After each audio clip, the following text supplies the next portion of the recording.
Hello YouTube modelers, welcome back to my channel. I want to thank all my viewers and subscribers for tuning in. So we're going to pick up from where we last left off in my last video.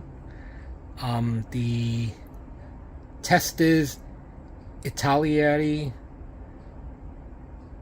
Kfz 184 Elefant tank destroyer. So all the assembly has been completed because military builds, unlike car builds, you can pretty much put most of it together and then spray it all at once. So the hull completely done. I popped the holes and drilled out all the holes for the battery holder, the switch, the electric motor. I'm gonna have to remove because I have to spray paint the interior a flat white. Usually the interior is like flat white or flat gray or sometimes green.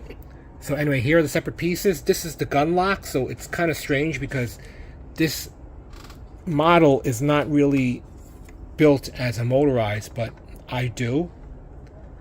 So I have to leave it open for maintenance to change the battery, things like that. But anyway, here are all the separate pieces. So this is what the mock-up looks like. But obviously I'm going to have to leave them separate to paint, and then even after assembly I'm going to leave the top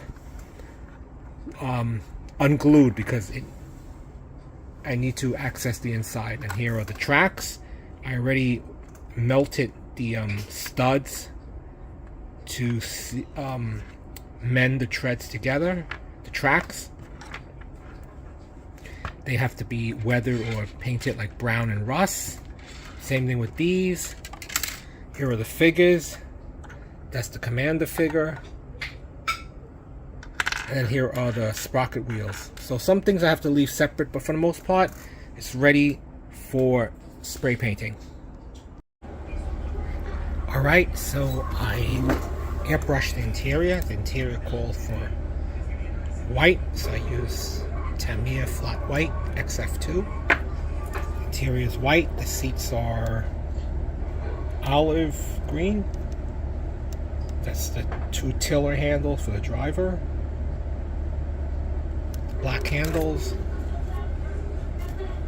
The underside, of course, is white, and the interior is white as well. Here is the driver, the machine gunner, and the commander. They're in German field gray, which is a mixture of dark green and dark gray. So now I'm going to spray paint the exterior. I have to tape off the openings.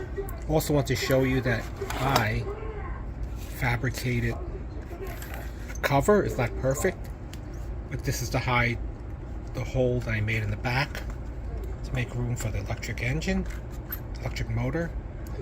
There are 4 magnetic earth magnets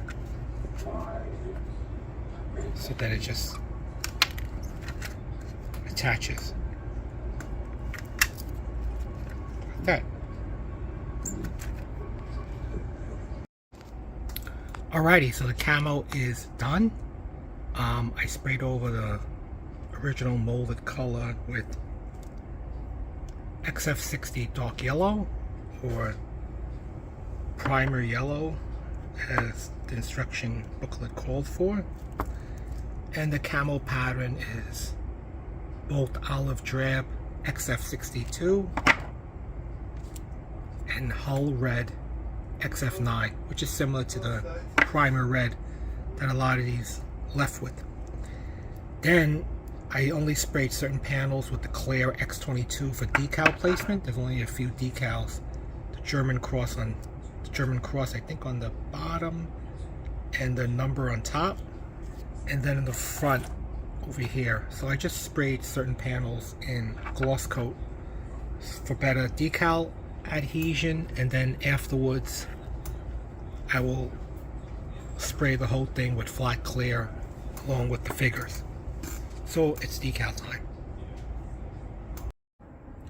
I am finally completed with the Elefant tank destroyer. So here is the final reveal. So The kit turned out to be a pleasant surprise. I actually bought this kit part of a bundle, and I really bought it for another kit that was bundled with it. So this one was really just an add-on or a kit that was just thrown in. But it turned out to be a really pleasant surprise. I think it turned out pretty decent, pretty well. So with the Motorized Universal Gearbox, and let me remove this box. Here is the final reveal. I put the SMD lights, as you can tell. It has twin headlights. I usually use the yellow light, not the bright whites, because I'll save the bright whites for the car models. So here are the crewmen before I stick them in. You have the machine gunner, the commander, and this is the driver. Now, I couldn't glue the figures in because in order for me to put these top panels in and the heads are sticking up, it's going to be kind of delicate. So that's why I left the figures out. I'll just friction fit them because I have to stick all the panels on top. They have to be loose. But here is the final product. I think it turned out pretty well. If anyone else who wants to motorize their tanks, I highly recommend this Italeri kit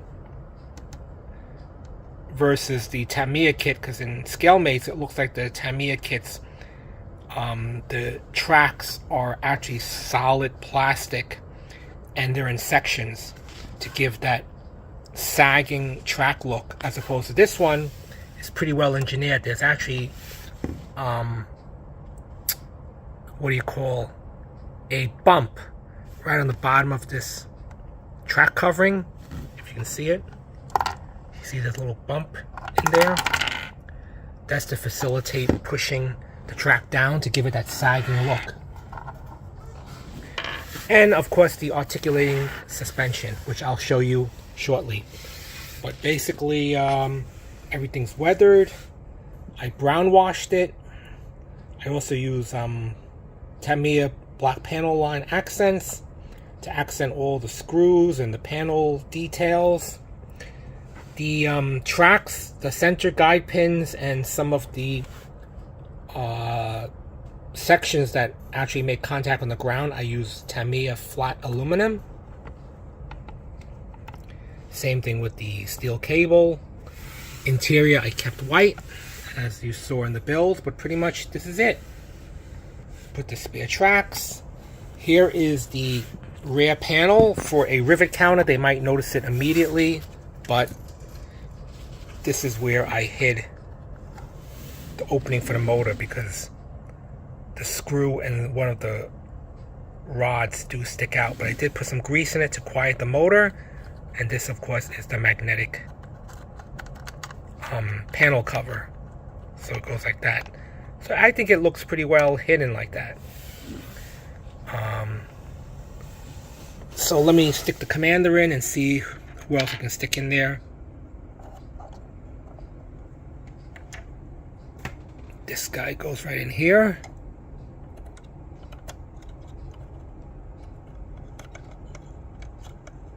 Oh, I guess I'll have to remove the bottom. So let me pause it and see if I can stick the driver in.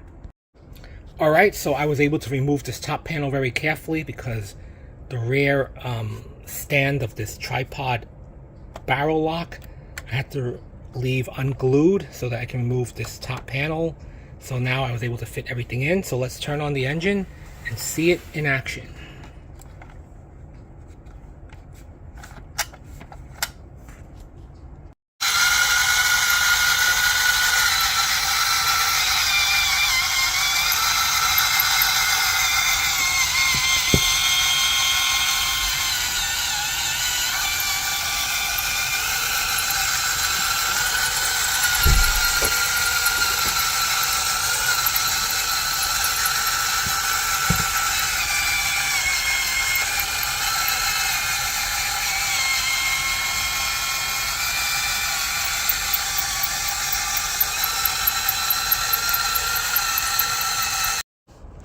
So overall, it's a really good kit to put together.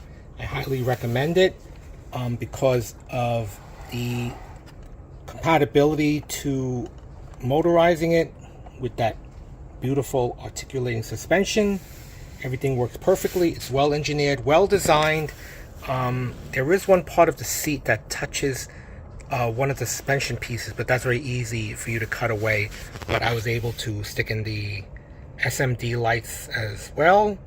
And overall, I just think it was a good build. So I'm going to have stills at the end along with maybe some motion videos, but I hope that you had enjoyed this build.